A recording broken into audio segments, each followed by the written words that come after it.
Recently, many states in Nigeria experienced an outbreak of cholera, and it is no doubt a major concern to government and other stakeholders as cases are still on the increase. Reports indicate that many persons lost their lives this week in Katsina State. So far, health personnel and drugs have been sent to the affected areas, while public sensitization campaigns on water sanitation and personal hygiene have been intensified. Cholera is a waterborne bacterial infection that affects the intestinal tract and is characterized by vomiting, watery stool, dehydration, and fatigue. It can be transmitted by flies when they come in contact with food and can be fatal if not treated on time. Some states in Nigeria have reported suspected cholera cases this year. According to the Nigeria Center for Disease Control and CDC, Benue, Delta, Zamfara, Gombe, Kebbi, Kwara, Plateau, Kaduna, Kano, Bayelsa, FCT, Sokoto, Nasarawa, Kogi, and of course now Katsina, have some cases of the disease. And data indicates that thousands are suspected to have the disease, with hundreds of deaths reported in those states. Since January, more than half of the confirmed cases are children and teenagers between the age of 5 and 14. What are the real statistics in the affected states? What are some of the causes of cholera? What exactly is government doing or expected to do? What should be the role of people? And is cholera contagious? Well, these are some questions that the program will find answers to today. Welcome to Nigeria Today. I am Anne Jibono.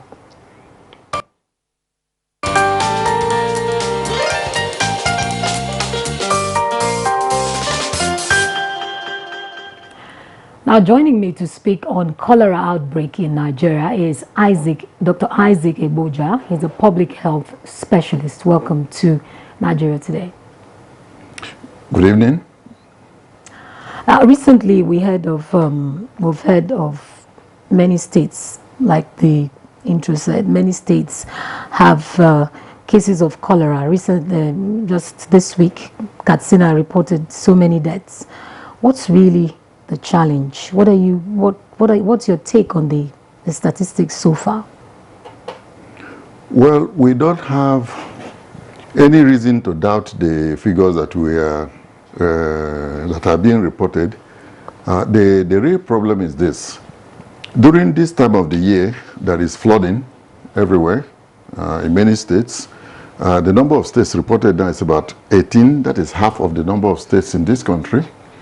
And when we have a situation where in many states there is open defecation in almost all the states, and when there is flooding or when there is rainfall,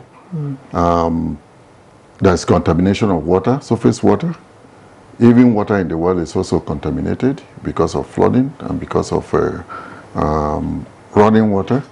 And many of our states, if not all, have not been able to achieve what we want to have in terms of sanitation, in terms of toilets for people in the villages, in the towns, in the public places, and so on and so forth. And it is worse during the rain season because when rain falls and people defecate outside, the feces are carried all over the place, and this is where the bacteria is harbored. So when you get when you drink the water that is contaminated, then you get the bacteria.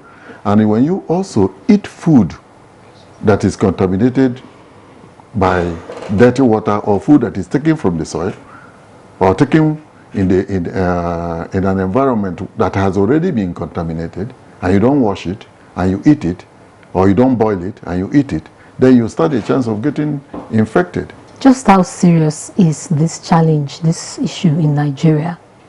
It is serious. The figures and data you have been able to lay your hands on. Yes, it is serious. Serious because cholera has been reoccurring almost every year. Almost every year. There are some states that there's nearly any year where they don't have cholera. And if they don't have for a few years, it comes back again. So it's a big challenge for us. You recall that the Sustainable Development Goals that the United Nations is implementing in conjunction with many countries, including our own country, emphasizes on clean water and environmental sanitation. In fact, the goal number 6 of the 17 Sustainable Development Goals emphasizes on clean water and sanitation. And our government, along with many other governments, are working to make sure that among other goals, this particular goal is achieved. And until we achieve it, we may be having this problem. Okay, now beyond, you mentioned open defecation. Can indiscriminate dumping of refuse also, lead to cholera? Of course, if the refuse contains feces. Okay, so it's... it's the same thing. It's but what is important is this. In places where people have been affected, the water has been contaminated, or in homes where there have been some cases, special attention have to be paid to those who have been affected and those who have not been affected. What do I mean by that? Those who have been affected should be kept aside. They should be washed properly. They should make sure that they don't drink dirty water, contaminated water. They should receive treatment as quickly as possible. When you are vomiting, you are also stooling, you are likely to be dehydrated.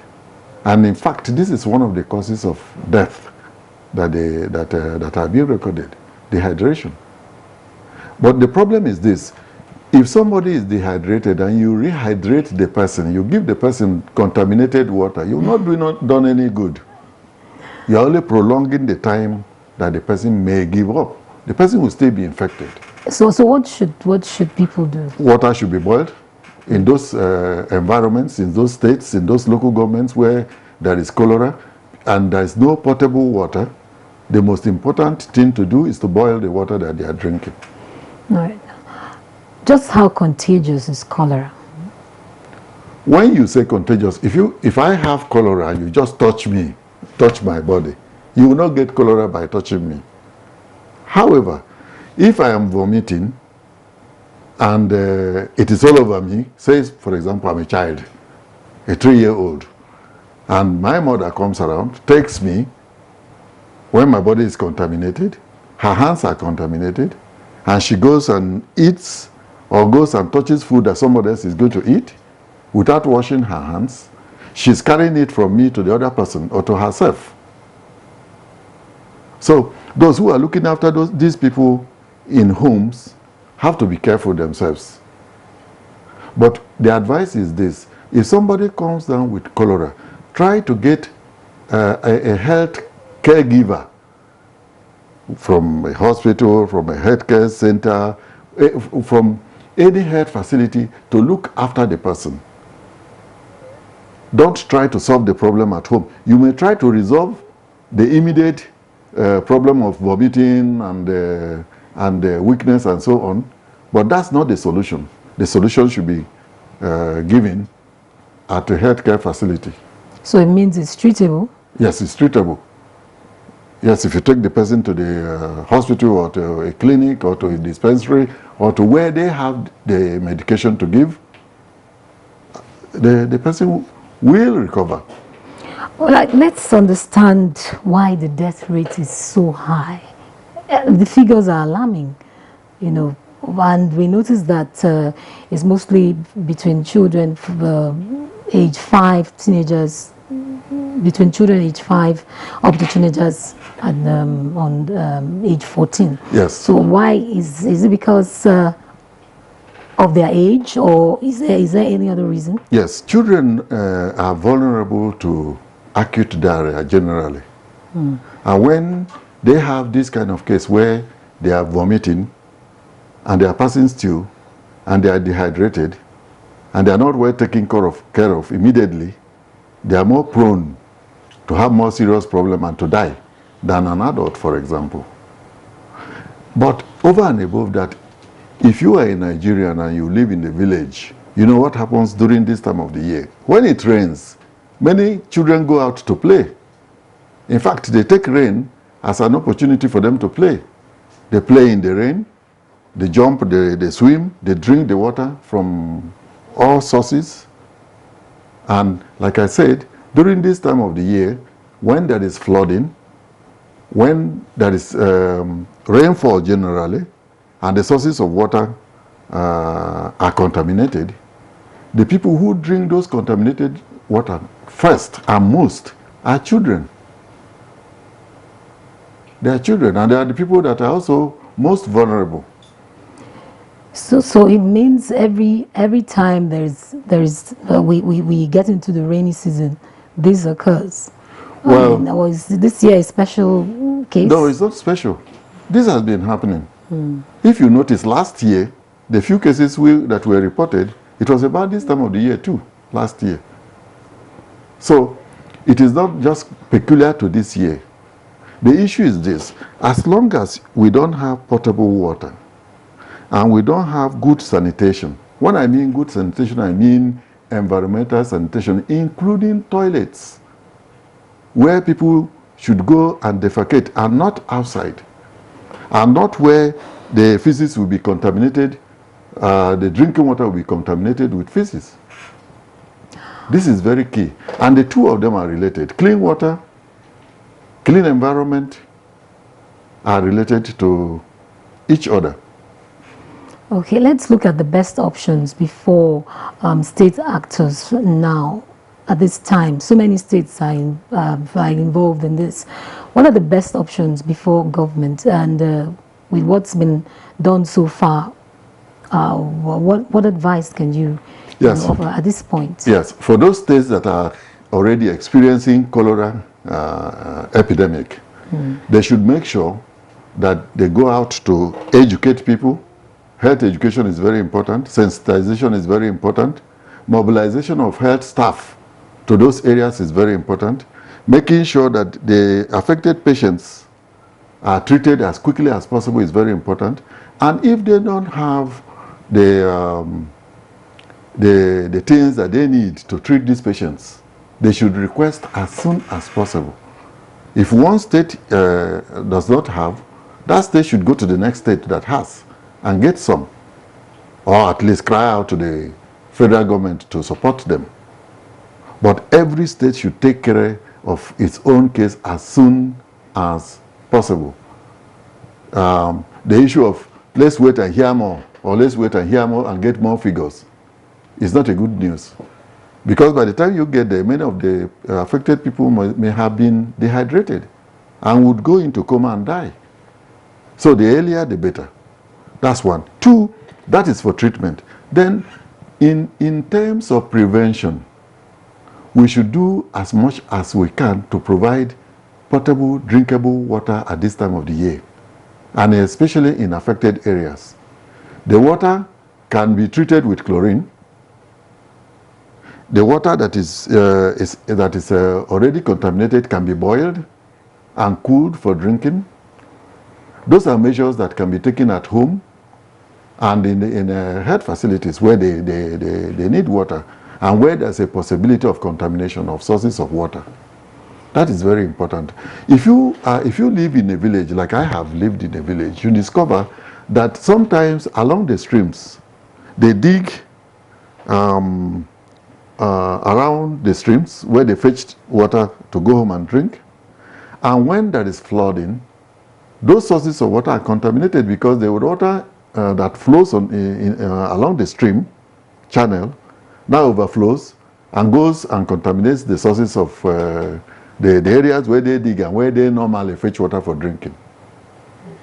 So, and there's no way you can look at water and tell whether it has been contaminated. So my advice is that whatever water they are drinking, let it be boiled, or let it at least be treated with chlorine. All right, let's pause for now and take a break. Nigeria Today is taking a look at the outbreak of cholera in parts of the country. The program returns in a moment.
Thanks for staying with us. This is Nigeria Today, and we are discussing cholera outbreak in the country. And our guest is still here, Isaac Ebojai, public health specialist. Now, let's look at the Sustainable Development Goals. Do you see states keying into these SDGs as a way out of some of these challenges, a challenge like cholera, for instance? Or how can the SDGs help in addressing these outbreaks? Okay, let me give a history. In the 80s, we had what we call the mid-decade goals. That was aiming at achieving certain things. There were about 5 goals at that time, mid-decade goals in the 80s. And unfortunately, many states, many countries did not achieve them. Then the United Nations, in collaboration with countries, then came up with Millennium Development Goals. And there were 8 of them. This was part of them too. Clean water and sanitation was part of it too. And we were not able to achieve them, the goals. Many countries tried. Some achieved some of the goals and not others. In this country, we almost did very well in some of the goals, but in some of them we didn't do as good as we should have. Then now we have, when they reviewed what happened during the mid-decade goals and found that many countries were lacking, were unable to achieve the goals, they then said, okay, let's try. We're going to have the end of the millennium soon. So they said, okay, let's go for the Millennium Development Goals, meaning that during this millennium, let's have goals that we should achieve universally, that's globally. Then they passed the information around to countries, and every country was supposed to do its own part, especially developing countries like ours. And unfortunately, we were not able to achieve the goals, like I said. Then, during the review of that, came the Sustainable Development Goals. And it is hoped that by the year 2030, these goals should be achieved. We are now in the year 2021, and we are not far from it. You may say 9 years is a lot of time. 9 years is not a lot of time. It will come very quickly. And what has happened? Many countries are taking it seriously and they are doing very well. Some are not doing that much well. Some countries are doing very well in achieving some of the goals, but they are lacking or they are unable to achieve as much in some other goals. In our own country here, there is a lot of effort that is being made by the federal government. I'm aware of that. How much states are complementing is what I cannot say. And I'm not sure there's anybody who can say, I'm sure that every state is complementing the effort of the United Nations and the federal government in implementing the Sustainable Development Goals. Because the stride in every state is different.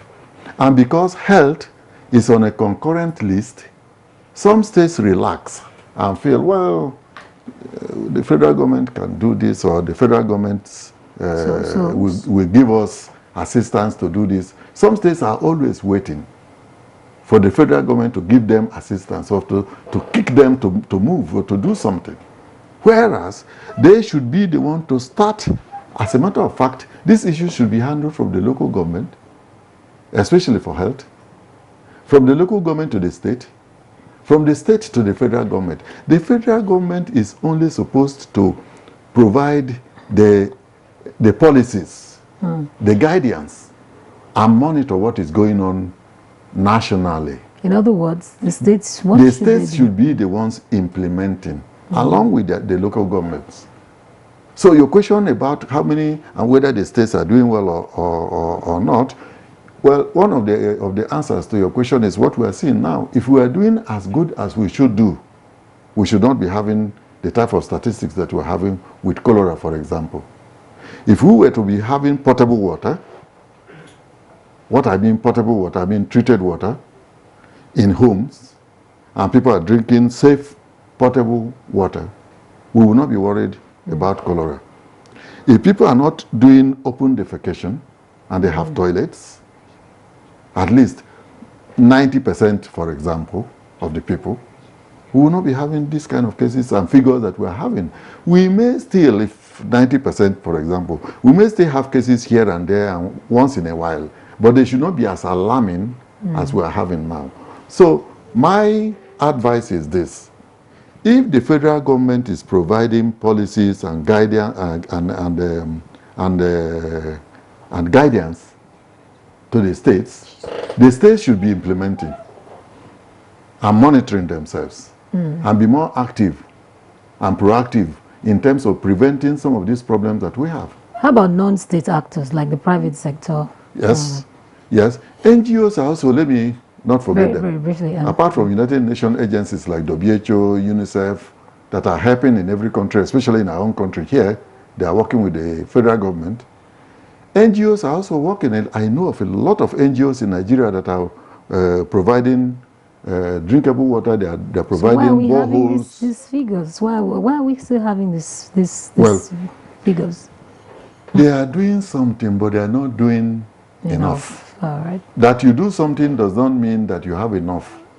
If you are hungry and you take a little bite of a piece of bread, that does not satisfy you, and that does not prevent you from getting hungry.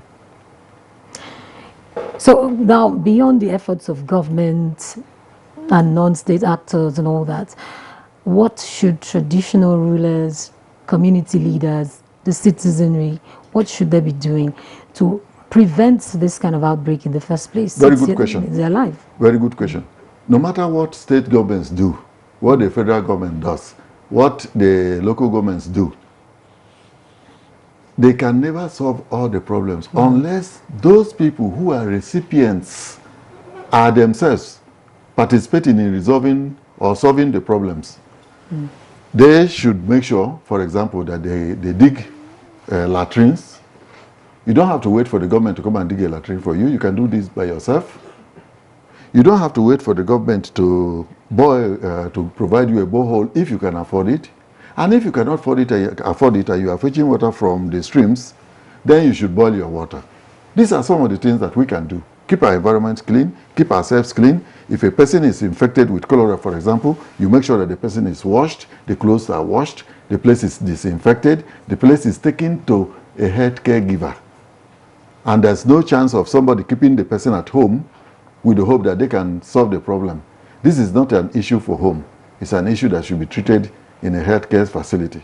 All right. Thank you very much, Dr. Isaac Egboja, for joining us today. You're welcome. Public health specialist. My pleasure, any day, yes, anytime. Certainly a pleasure having you on the program. And we also thank you for sharing your time with us today. Nigeria Today is live every weekday at 7:30 in the evening. Or you can watch this and other editions on www.youtube.com/NTA News 24 Hub. I am Anne Jibuno.